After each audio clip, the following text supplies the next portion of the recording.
अस्सलामुअलैकुम my YouTube family, कैसे हैं आप सब लोगों को वेलकम टू किचन एक्सप्लोरर। और आज हम बनाने जा रहे हैं वाइट चॉकलेट, वो भी मेरे स्टाइल में बहुत ही डिलीशियस सी होती है।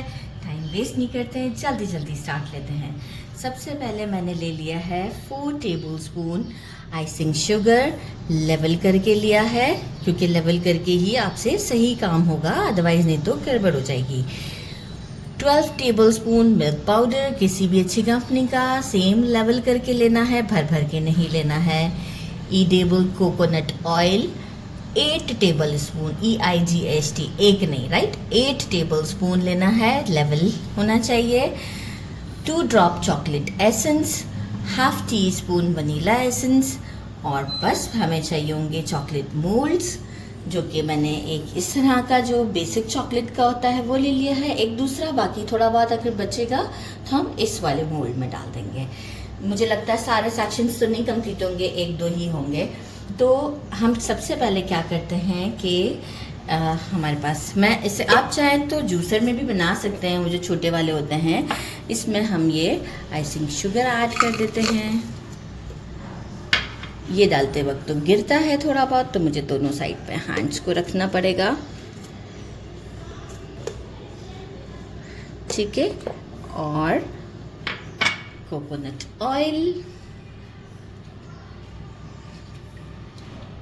अच्छा अभी हम वनीला एसेंस और चॉकलेट के जो एसेंस है वो अभी नहीं ऐड करेंगे। बाकी मैंने ले लिया है एक ये जो हमारा हैंड विस्क होता है, जो जिसे हम ब्लेंड कर लेते हैं चीज़ों को, वो हम इसमें चलाएंगे।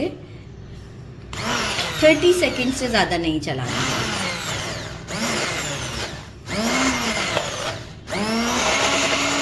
ये देखिए 30 सेकंड से ज़्यादा नहीं चलाएगा, इस तरीके से क्रीमी क्रीमी सा ये हमारा इसका टेक्सचर हो जाएगा। अच्छा, यहाँ अब हम क्या करेंगे, वनीला एसेंस डालते हैं, हाफ टी स्पून, क्योंकि अगर आप ये नहीं डालेंगे ना तो जो कोकोनट की स्मेल है ना, ऑयल की, आई मीन एक स्मेल नहीं, फ्रेगरेंस ही कहूँगी मैं, तो वो बहुत ज़्यादा जो है वो हमें लगती है कि मतलब टेस्ट में ऐसा लगता है कि नहीं कोकोनट है। और 2 ड्रॉप्स हम डाल देंगे चॉकलेट एसेंस के। इसे एक अच्छा सा हम मिक्स देते हैं और इसके बाद हम इसे अपने मोल्ड्स में डाल देते हैं। मिक्स अच्छा सा देना है और मोल्ड में शिफ्ट कर देते हैं चॉकलेट मोल्ड्स। तो सबसे पहले हम इसे डालते हैं इस मोल्ड में, ऐसे ही मैं डाल देती हूँ ताकि जो है वो पहले जितना हमें फिर टैप करना होगा तो हम टैप करेंगे। पहले इतना डालते हैं और इससे मैं करती हूँ टैप, ताकि टैप करने से ये होगा कि जितना मुझे चाहिए इसे फैलाना है ये खुद से फैल जाएगा। अच्छे से टैप कर दिया है, ये देखें कितना स्मूथ सा हो गया है, कोई प्रॉब्लम नहीं है। एक्स्ट्रा था थोड़ा, हमने 3 छोटे छोटे बार्स और रेडी कर दिए। इफ़ सपोज़ कि कोई एयर बबल है, एक्चुअल तो देखें कोई ख़ास एयर बबल नहीं है बड़े, क्योंकि मैंने अच्छे से टैप किया है। तो इफ़ सपोज़ के है तो आप इसे पंचर कर दें, नहीं तो अगर बहुत छोटे से हैं तो कोई इशू नहीं है।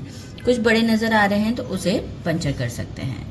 तो बस इसके बाद हम इसे 1 आवर के लिए इसी तरीके से, देखें एक बड़ा सा है, इसे पंचर कर देते हैं।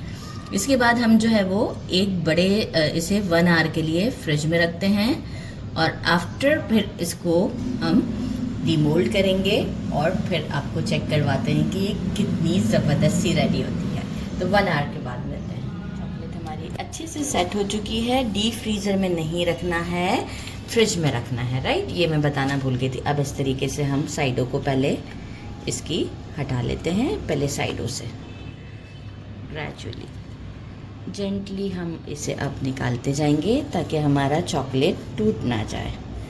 दोनों साइड से उठाते जाएंगे।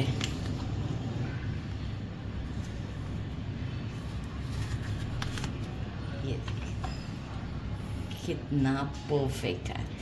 इसी तरीके से हम बाकी के भी ऐसे ही डीमोल्ड करते हैं, इसे साइड पे रखते हैं और इन्हें भी इसी तरीके से डीमोल्ड करेंगे। डिश आउट हो चुका हमारा, मैं आपको इसे तोड़ कर दिखाती हूँ कि देखिए कितनी ज़बरदस्त है साउंड,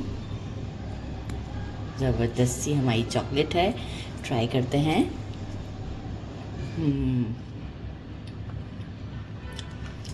सो टेस्टी,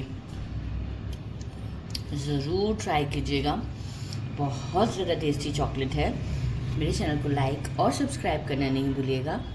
अपना ख्याल रखिएगा। अल्लाह हाफिज़।